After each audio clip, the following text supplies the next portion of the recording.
we often compare ourselves to other people, and it's very, very easy to do that because we see other people in our daily lives, and even more so on social media, Instagram, even in the podcast world. But what I think is more interesting and more valuable is comparing yourself to your previous self or your former self, right? So what would 10-year-old Joe think about 30-year-old Joe, living in New York City in downtown Manhattan, working at, a cool fashion startup? That 10-year-old would not believe that. And I think there's something to be said about that. So work on yourself and think more internally as opposed to comparing yourself to other people and trying to make it a competition. I just feel like if you do that, you're really never going to be satisfied, and you're always going to be chasing more. There's obviously a spectrum to everything. You don't want to be complacent. And again, you can still do that with this kind of framework or thought process, because hopefully 30-year-old Joe is amazed at 40, 45, 50, and so on and so forth. This is the CMO and Joe podcast. We interview today's most inspiring chief marketing officers and savvy marketers of lucrative direct-to-consumer e-commerce companies, bringing you insightful stories and tips on marketing, sales, branding, and much more. We bring you the best lessons from the best. Let's get started with your host, Joe Momoh. And we are live. Welcome to the podcast, Joe. Thank you, Joe. Great to be here. Absolutely. No, I'm super excited for you to be on the podcast. Obviously, you're the director of marketing for Koio, and I love what you guys are doing in terms of content-wise and your brand. And you have a wealth of experience in marketing. But before we jump into all of that, perhaps give us a little backstory on who you are and what you're up to. So going way back, actually born and raised in the Midwest, in a town called Normal, Illinois, and went to undergrad in Chicago. So got out of a small city as quickly as I could, essentially. Went to DePaul University and studied advertising and minored in film and sales leadership as well. But spent a lot of time in Chicago for school, obviously, and then during the early stages of my career. But kind of started out in Chicago, and really enjoyed it there. That's awesome. And you're in New York now, obviously, in marketing. What kind of made you want to pursue a career in marketing? So initially when I graduated, I really wanted to actually go into, I'd say, more traditional advertising, very much like Don Draper, art director, creative director, big ideas, TV commercials, and things like that. And as I was kind of job hunting, nothing was really sticking, and I wasn't really finding my groove, and came across a co-working space in Chicago called 1871. And they had just launched as a co-working space. And this was before WeWork and I'd say the co-working space boom. So I was a little confused at what it was.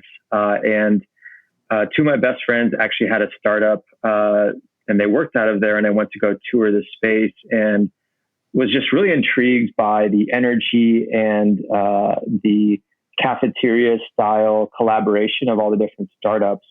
And one of the startups there at the time was called Spot Hero, and they had just finished an accelerator program there called Accelerate Labs, which has since turned into Techstars, which I'm sure you're familiar with. But as I was job hunting, noticed that Spot Hero was looking for a copywriter. And so coming from the advertising world, I had experience writing copy. That's one of the first things you do if you have a trajectory to become an art director. So again, I kind of really enjoyed the co-working space there in 1871 and the vibes and kind of what little I knew about startup culture. And so I applied for that job as a copywriter and got it. And fast forward, Spot Hero was an early stage tech company, and me being a copywriter, that kind of morphed into understanding content marketing and SEO and email marketing and all of the early stage kind of generalist marketing skills and knowledge that you need.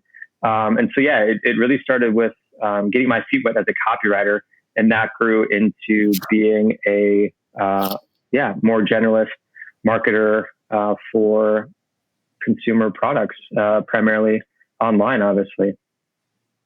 Absolutely. That copywriting piece is so important in marketing these days, and even before, but especially now. A lot of our listeners are marketers, or even aspiring entrepreneurs or business owners. But would you have any key insights on some best practice copy writing? I mean, I think maybe stepping back more generally is just if you're not a copywriter, if you don't feel like you're a strong writer, I would highly encourage you to practice that. And there's so many different platforms that you can practice that. I mean, on the smallest scale, Twitter is a great place. There you can experiment with, what gets attention just by writing something and seeing what gets more engagement, what gets more likes, what gets more responses.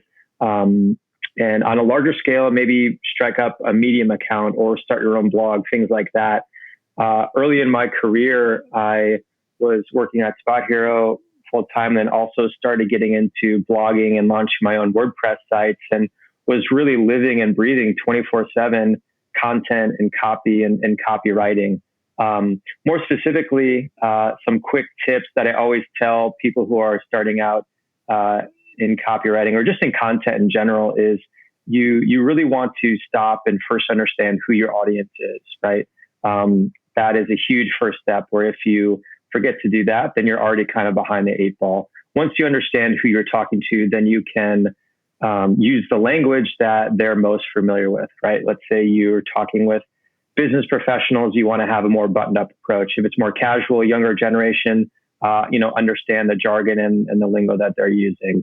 And second big point is just making it all about them, right? We're all reading thousands of things each day. People want to know and understand right from the top, how can this piece of content benefit me? How can it be valuable for me? And then after that, making it very digestible for your audience. So bullet points, the use of headers, subheaders, making it very clear what this piece of content is about.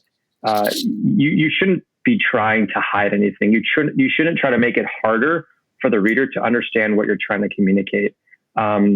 This is very obvious and it's very timely right now, but with the political scene, every candidate has their agenda, they have their policies, and it all boils down to a very, sharp saying, right? So obviously, unless you're talking about very complex issues that take a lot of content or a lot of copy. But again, the last thing you want to do is make it hard or challenging for people to digest your content, whether that's a tweet or a blog post or a video. You really, and it takes time to do this, but more practice will get you better at making your messaging concise. But yeah, those kind of 3 quick points, more specifically, I'd say are great places to start.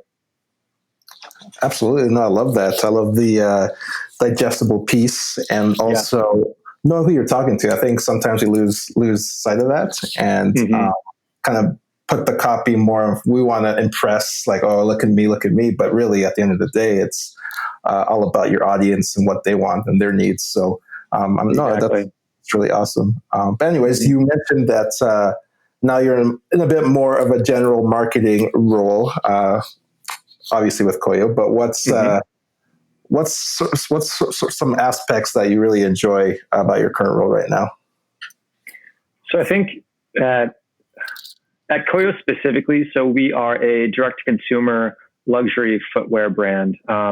We have an e-commerce channel, and we do have 4 brick-and-mortar retail stores, which obviously have been shut down because of the pandemic, but we're starting to slowly reopen those. But it's it's very much marketing and design driven, and so what powers that machine is the creative. And so what's really fun for me, having a background in advertising and film and just kind of the arts and creative, is being able to execute in-house a lot of campaigns and supporting those with different shoots, photo shoots, video shoots, things like that. So actually one that we're working on as we speak that's been taking up a lot of my time, we are releasing an 80s, 90s aerobic sneaker. And so we are producing all the content and the messaging to look like it was an ad from the late 80s, early 90s.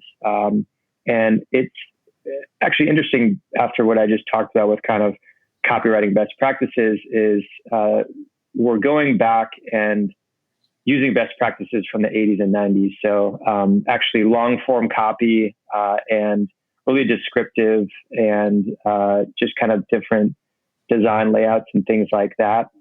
Think like Ogilvy on advertising, that style, and later stage kind of Mad Men-esque advertisements. But I love getting my hands dirty with actually executing these types of campaigns and being, there on set and seeing it from top to bottom. If you're at a larger brand, you usually outsource that to a creative agency or another third party. But because we're very small scale, we're just trying to cut costs and, execute things as much as we can in-house. I get to have a big part in those shoots. So that's been, as of recent, the most fun I've been having. That's really cool. I have to keep an eye out for that 80s, 90s yes. Sneaker. Yeah, dropping early September. So it's very different than what we usually do. We usually do like very minimal design, kind of low profile, very versatile type of sneakers that you can wear, work, outside of work, on the weekends. I mean, these days it's, wear at home and then maybe with your friends at a house party. But this is a departure from that and trying to kind of put us on the map in terms of being a more fashion forward type of brand. No, that's really awesome. Speaking of marketing campaigns, it sounds like you're doing a really awesome creative one right now, but looking back at your career, it doesn't have to be at the current role now, but whatever that comes to mind. But what was one of the most successful marketing campaigns you've ever been on?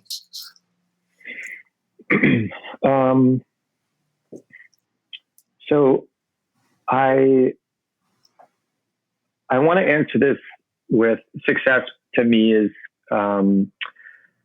more so like our community responding to it and getting really positive feedback and also sales, obviously, which is a huge, important part to any marketing campaign. But another Koio example is we often do collaborations with artists or musicians, or we've done some with surfers and pastry chefs.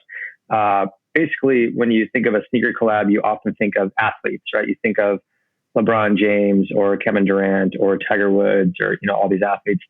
Because we don't do any athletic, footwear, we like to do collaborations in a different kind of realm. And that realm is a very broad, let's say, arts. And we've been working on this one collab for about a year and a half. And it was in partnership with a nonprofit based out of Chicago called Young Chicago Authors, YCA for short. And they hold a spoken word contest every year. And when we got a hold of them, we said, hey, what do you think about this year's winner? At the time it was 2019. What if the winner got to do a collab with Koio? They were really stoked about the idea, as were we. And so we agreed upon that. And it was in the works for over a year. It was this really cool design. And essentially what we did is we took the winner's poem, Tayshawn Levi, who's a really talented young artist. We took her handwritten poem and we digitally printed it on one of our most popular products. And so we were supposed to launch this collaboration at the beginning of back to school this year. And then fast forward to, the pandemic and then George Floyd and social unrest. And we, as a company internally, Koio, we were really trying to understand, how can we respond in an organic way? And we thought, okay, we have this YCA collab. This is a young Black artist.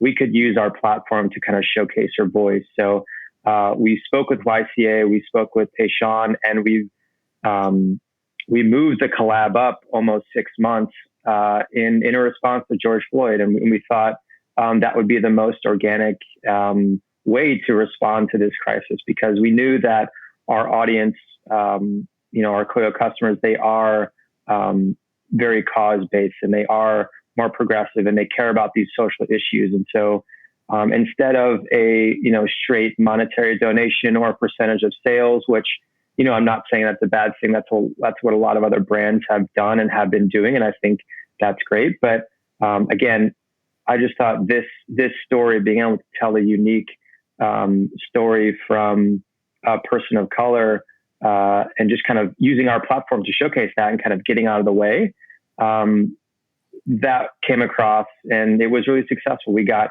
tremendous feedback from our community, from our friends, from our family, from YCA. We partnered also with donating the proceeds to not just YCA, but Black Lives Matter and Good Kids Mad City, which is another grassroots movement in Chicago that Tayshawn, the author, is highly involved in. So it just made sense.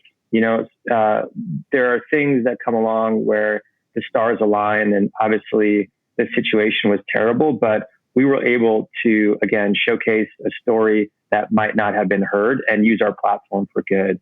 And I'm really proud of that. We donated all the proceeds of the sneaker back to those charities, and was really happy with the team scrambling to get that up. It took a lot of time because we had planned to do it months later, but again, the timing was right. We got buy-in from YCA, and it was very well received. And we're about 95% sold through of all the product that we created with them. So I consider that a success. Absolutely. No, I remember reading up on that collaboration, and I love when brands like yours have a cause-based initiative and use their platform for good and shedding light to important issues in the community. Yeah, it's interesting. You also mentioned the pandemic. Being a luxury sneaker footwear brand, how has that kind of affected you guys, or even you personally, the last 4 or 5 months?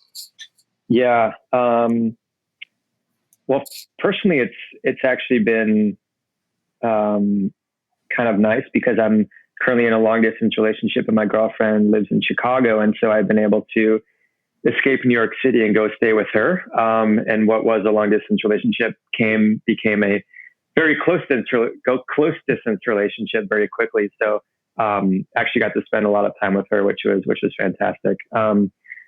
Professionally, with Koio, obviously it hit us hard in a couple of big areas. The first, actually, we started feeling it was early March because all of our production is in Italy. And if you remember way back to the beginning of March, which, feels like 2 years ago, but Italy was being hit really hard before the States kind of got it. So we had planned, our production team had a trip planned to Italy. They had to cancel that. The factory was shut down for 2 months. All of our production was shut down. And, luckily we had a lot of inventory to kind of sell through, but all new products that we're planning to release got pushed back a few months. And so we scrambled and just tried to push our core product. And as I'm sure you can imagine, not many people are looking for, $250, $300 sneakers when they're working from home all day, every day. So we scrambled to produce a sock and slipper combo. We actually went on sale for the first time just to try to alleviate, as much friction as possible. Obviously, we can't do everything, and the need for a nice sneaker, especially these days, is just fewer and farther between. You wear nice shoes and clothes and apparel to go out at night, to go to an event, to go to a wedding, to go into the office too. Offices are becoming more casual, so our low top sneaker is a great option for people. But if you don't have to go into the office, then you can just wear flip flops around all day. So acting quickly with the slipper sock combo, going on sale, things like that, trying to stay top of mind, trying to stay relevant. It's been a challenge, but thankfully we've done really well. We're a small, nimble team, so we've been able to kind of power through, and also we started as a online and offline brand. So about 56% of our sales are made up online. So it was easy to kind of focus all of our time and effort on e-commerce. And for me, especially because that's, half of my job is marketing, and the other half is e-commerce. So we became a 100% e-commerce brand for a few months, and really got to fine tune some things online and focus on our online experience, which has already been a huge part of our business, but became the biggest part, obviously. So obviously still a lot of challenges ahead, but we're moving and adapting as quickly as possible, like every other brand and company is right now. Absolutely. That being able to adapt and pivot during times of uncertainty is definitely a mark of a successful brand. And obviously that takes a lot of intestinal fortitude, as I like to call it. Absolutely. What's kind of like a unique skill that you say would attribute to all of this, your career success? A unique skill of mine? Yeah.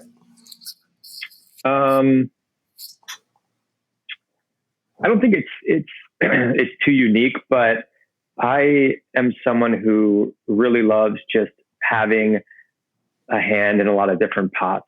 And that translated really well, especially at early stage companies, because you kind of have to wear a lot of different hats or have your hand in a lot of different pots, or, be this generalist kind of person. And so I feel like my personality just meshed really well with being involved at a few different early stage companies. And again, I don't think that's super unique, but I was fortunate enough to kind of fall into a place where that type of personality, those types of skill sets, having a lot of different interests, being curious about a lot of different things, helped facilitate my career and helped me improve across all these different areas.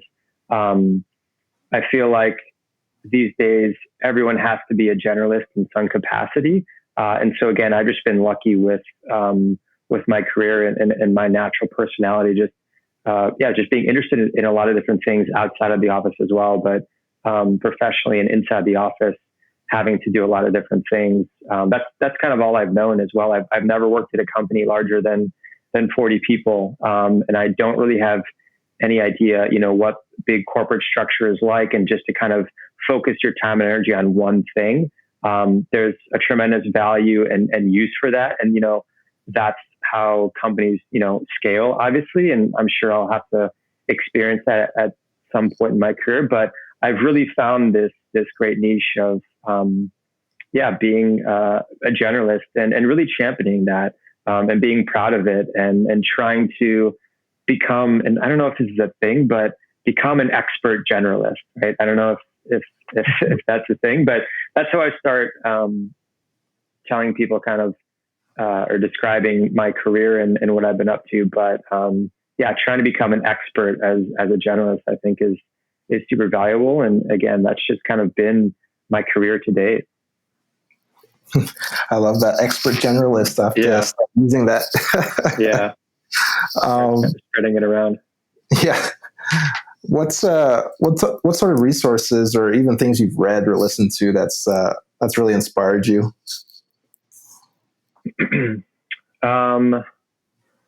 Most recently, actually, I want to give a shout out to one of my best friends who started his own podcast about 6 months ago. It's called Rich Conversations, and he does kind of one-on-one podcasts, but oftentimes he just kind of riffs on a topic that he's really knowledgeable about. And the past two of these, one of them he did on the Beatles, which was just really educational, insightful, and thought-provoking. And then another one he did, he referenced the conversation with actually another one of our friends. He runs a streetwear brand called Former Selves. And the quick idea there is I feel like a lot of people these days, and I'm paraphrasing, these aren't my words, but it's become kind of like one of my, just something that I've been gravitating and thinking a lot about recently is we often compare ourselves to other people. And it's very, very easy to do that because we see other people in our daily lives, and even more so on social media, Instagram, Twitter, even in the podcast world.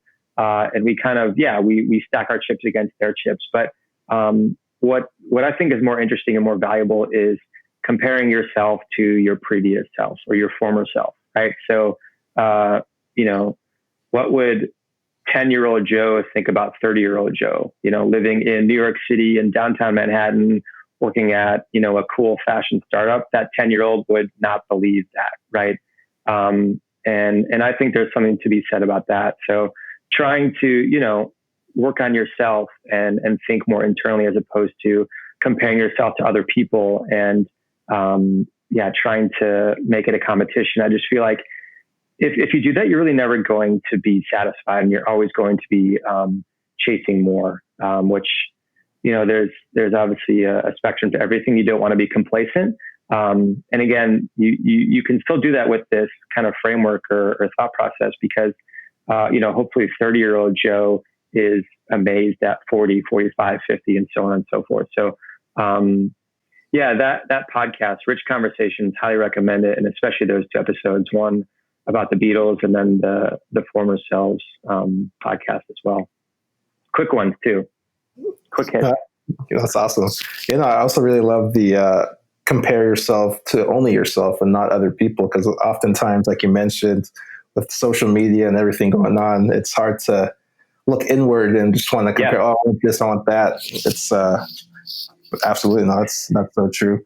And I hope people are taking the time to do that now while there's not as much other distractions. People are quarantined inside, and hopefully they're doing some self-reflection and trying to learn more about themselves. And it's a worthwhile exercise for anybody, that's for sure. Absolutely. Totally agree there.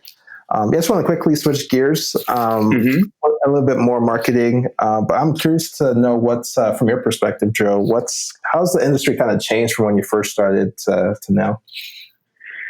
Yeah. So I want to, I think not just marketing, but I've been, like I said, kind of in early stage startup mode for most of my career. And it's been interesting to see, I guess, marketing first. I don't think Facebook and Instagram is as dominant as it once used to be. And I'm sure you hear that a lot, but it was much easier to put our eggs in one basket and get a tremendous return on investment with just using Facebook and Instagram as your main acquisition channel.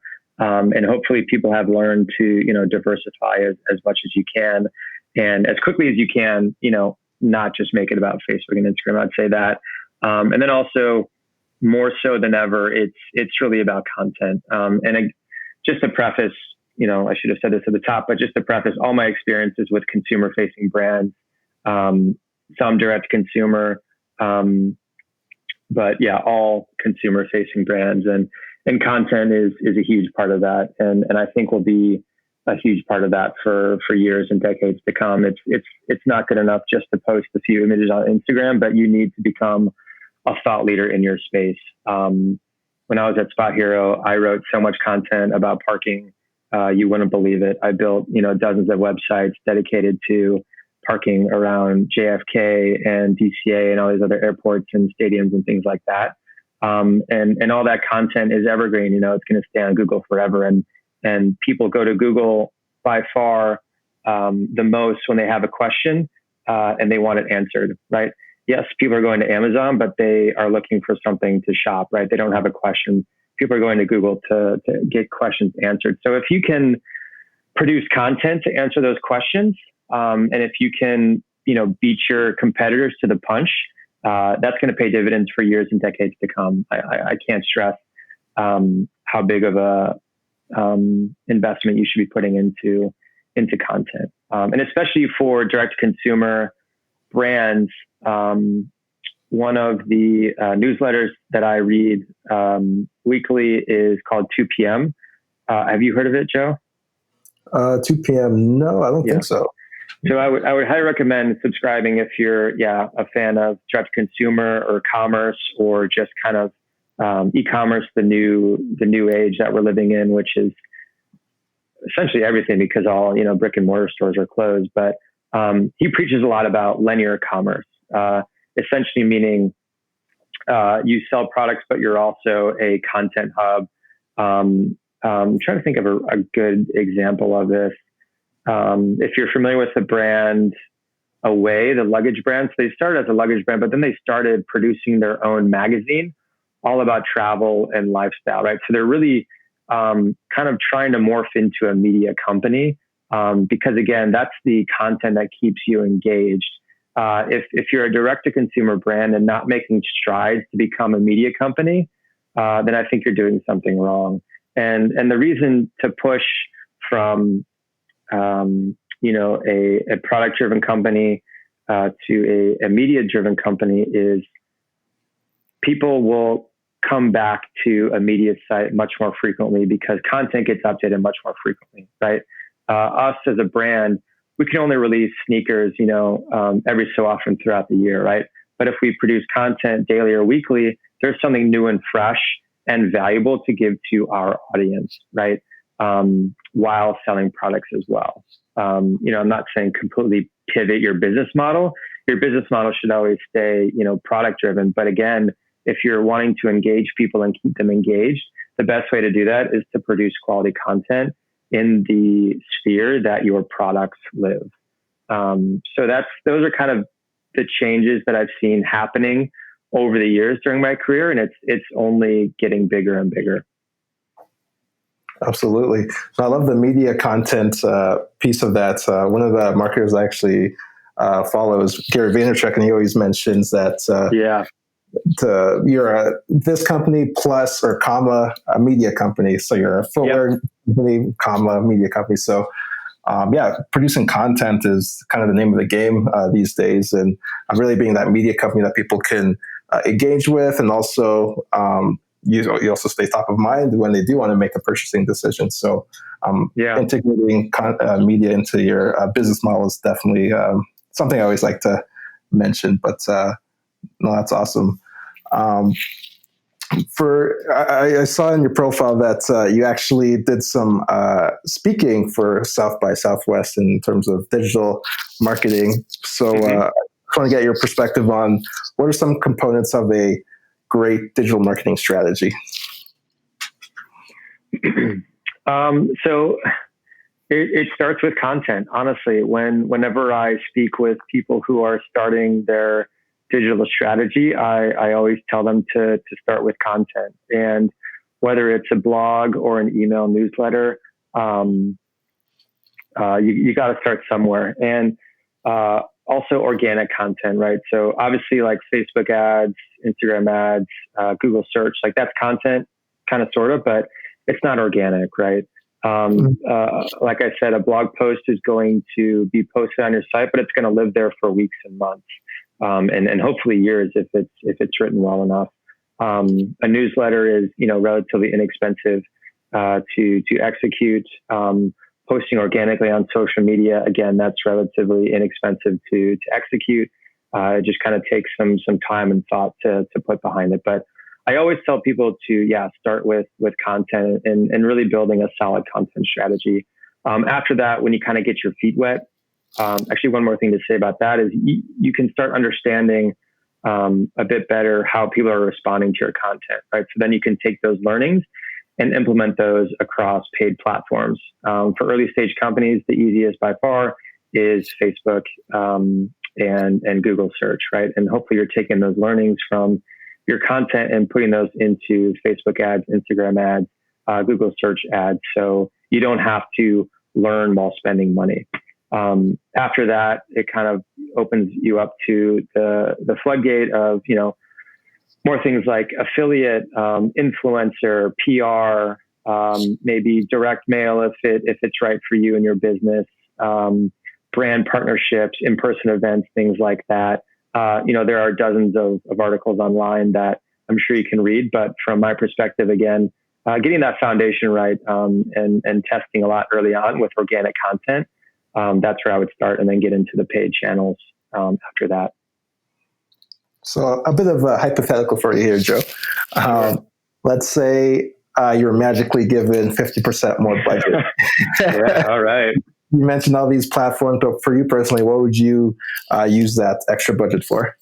Yeah, great question. I think I would use a portion of it, a good chunk, let's say, a quarter to a third, and actually produce some really high quality content.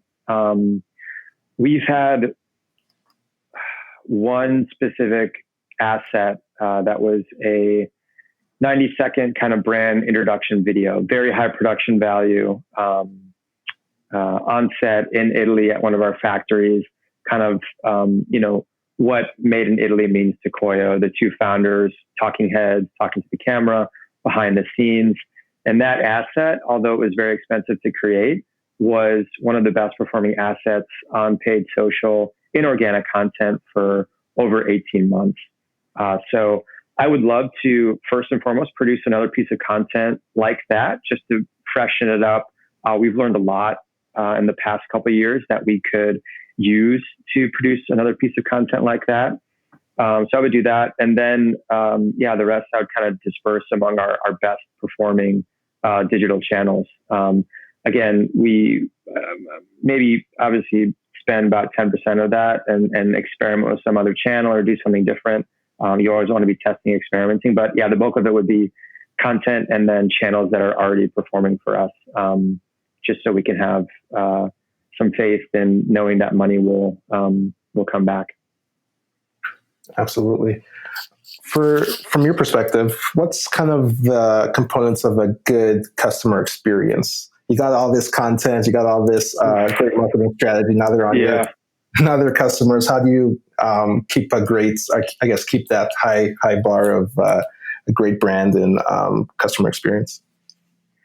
It's not easy. And when I think of brand experience, customer experience, it's really all encompassing, right? So I'm obviously biased because I've been working in marketing and brands my entire career, but it really is everything from the first Facebook ad someone might see to the online chat feature and that customer experience interaction that they're having, to the post-purchase email, to the the opening experience when you actually get the box and what the inserts say on there. And if, heaven forbid, you have to return it, what that return experience is like too. So there's so many different touch points, not to mention the in-store experience as well. And me being extremely thoughtful for each one of those touch points, it's impossible, especially at the early stage scale, to obsess over each one of those. So you really do have to pick your battles. Obviously you want to start with the highest touch points. That would be the, on-site user experience and the in-store experience, wherever you have the highest traffic, but you really should care about each one of those points. And there are so many like cool little nuggets that you can put in there to infuse your brand and your voice and your tone. Some small examples, are putting little notes at the end of your order confirmation emails. Everyone reads like, P.S. here's a cute little note, or in your footer, or in your packaging, or in your chat widget that pops up. There are so many of these cool moments that are really memorable, right? It's no one's going to remember the thing that looks like everybody else's experience, right? But it's those memorable moments that are often the smallest ones, the ones that surprise and delight you, right? And again, those are challenging to scale, but those go a long way. And so, it really is just kind of sitting down, mapping out your entire customer journey. What are the touch points? And across each one of those touch points, okay, how can we infuse what we stand for, our mission, our values, our tone of voice? It's a lot of work, but it's really fun. And it's a great exercise to really understand, as a brand, if you're still starting out, what's important to you, what do you care about? And again, you can't do it all at once. You got to pick your battles when you first start, but it's a never ending process too. You're going to grow, from being a baby to a toddler to, crawling, walking, running. It's always going to be a work in progress. Building a brand is it's never over. Absolutely. I love the work in progress piece. Just being consistent, being patient, being authentic. Exactly. From your experience or your expertise, what's kind of the biggest challenges growing a brand or even starting out with a new brand?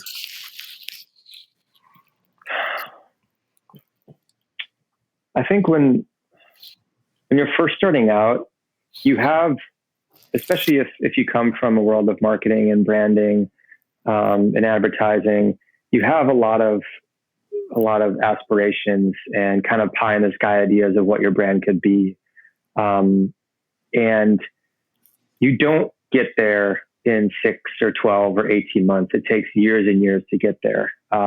And I think that can be very taxing and very frustrating, because you want to do all these big and grand ideas, but it's oftentimes you and your co-founder, or you and your co-founder plus one plus two. The reality is you don't have the resources to be an Everlane or an Allbirds or an Airbnb on day one. You have to start somewhere. And so knowing that it's going to be a work in progress and that it's going to take time, and that, as cliche as it sounds, Rome wasn't built in a day. And another cliche, but you really got to kind of love the process of, crawling and then walking. And I struggle with that quite a bit earlier in my career, because I love these big brands of the world that are doing amazing work, the Apples, Nikes of the world. And when you compare yourself to those, this is kind of back to the former sales conversation, you just get kind of bummed out. And it's like, well, damn, like I want to be doing all this cool stuff. I want to, Airbnb, I want to turn a Blockbuster into an overnight experience. But again, the reality is you don't have the resources to do that. If you did that, no one would care, because no one knows who you are. You got to have some perspective about where you are in your life cycle of a brand. And you got to start small. You got to start with small wins. And one of the ways to do that, if you're a small brand trying to grow, is make it more about your customers. Focus on that experience and make it a memorable and a beautiful one, because that's going to resonate with them. And your earliest success with those customers is really valuable, because they're going to go tell their friend about this amazing experience. And as time comes along, and as you learn about yourself and as a brand and who you are, it's going to get easier and it's going to get quicker. But you really got to start small and work your way up and understand your scale and understand the impact you can have. And just focus on that. Focus on the small wins. Focus on the things you can control. And again, oftentimes that's on a one-to-one customer basis. That's right. No, I love that. Only a couple more questions for you here, Joe. We're cruising. Yeah, we are. I feel like I'm on a hot seat. I love it. That's awesome. But what are your favorite social media networks? I spend the most time on Instagram, for sure. I'm just a visual kind of guy, images, video, stories. That's where I spend most of my day. I'm trying to get better at Twitter, but I'm just not really good at Twitter. I don't know if you have this, but sometimes I sit there because I just want to be better at it. So I sit there thinking of what should I tweet? And I'm like, that's stupid, or that's not funny enough, or oh, that's not witty enough, or no, that's not smart enough. And I just end up not posting anything. It's kind of like scrolling through Netflix and just not watching anything. Exactly. And so I'm trying to get better at it, but I've just never been good at it. So I'm good at being artsy and silly and posting dad jokes on Instagram. So I'm not going to give up on Twitter, but yeah, I live on Instagram creatively. Where's TikTok in that mix? TikTok is not quite there. I haven't experimented with it yet. I know I will at some point. I hear it's actually a pretty powerful algorithm, and it serves you just the most relevant content you could ever even think to search for. So it's only a matter of time. But in terms of brand positioning for Koio, that's not where our consumer is. So I'm not running there by any means. Right. Might have to brush up some of my TikTok dances though if I want to jump on there. So what are you proud of? What are you proud of that maybe we haven't touched on in the interview so far? I talked about the YCA. One thing I did have in my notes is I'm always really happy when I recruit somebody to my team, especially at an early stage company, and founders and CEOs and people who have worked in early stage companies can, I'm sure, attest to this. But you're with your employees all day, every day. And at a big company, it's easy to kind of find your niche or your group of friends, or kind of hide in the background. But you can't do that at an early stage startups. When there's 4 or 5 or 6 of you around a table, if you don't get along, if you don't gel, if you don't mesh, those issues come to the surface very quickly, and they tend to work themselves out. Either you or the other party, it just doesn't work out. So when you can find somebody and bring them to the team, and they are a great worker, they care about what they're doing, they care about the brand, and they're also like a really solid hang and fit culturally, that's a huge win and a huge weight off of a team's shoulders. Hiring talent is hard. Retaining talent is even harder. And I'm really happy to say that each place I've worked at in my career, I've hired at least 2, sometimes up to 5 people at an early stage company, which says a lot. And a lot of those people are still either working at these jobs or have moved on to bigger and better things and have not burned any bridges along the way. And again, I just can't stress how important that is to an early stage company. And it's so fun, even now, just thinking back at the people I've worked with, and some of them are still my best friends, and so fun thinking about, in the future, who I'm going to think about for a role at Koio, or maybe at my next gig, finding it through a network that I've built. But yeah, I'm really happy with some of my previous hires and current hires, and hires that I hope to find in the future. Absolutely. So much of the time, it's finding that good fit, like you mentioned, having that cultural fit, and even being a good hang as well. Exactly. Yeah. My next question is a little bit maybe tricky. I don't know, but what's one question that you never get asked that you wish you would be asked, Joe? Yeah, I was thinking about this one quite a bit. And well, with a lot of these questions, I was like, should I answer this like in a serious, manner that makes me sound super smart and like I know what I'm talking about, or do I want to be like more kitschy and fun and silly? And this one, yeah, this one kind of fit that as well. But I ended up with I wish people asked if I'm having fun with something more often. I feel like that you got that question a lot more when you were younger, because I guess kids are supposed to have more fun than adults, but I don't think that necessarily has to be true. Like, Joe, I hope you're having fun with this podcast. Podcasts are fun.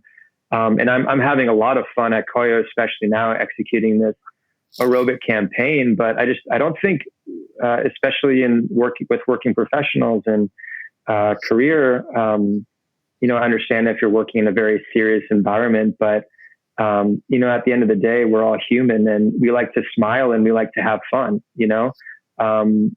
and I wish more people ask, like, oh, are you having fun? Or like, was that fun? Not just in a personal setting, but in a professional setting as well. And I'm happy to report that I've been having a lot of fun, all things considered. I'm not ignoring anything that's happening in our world or society, but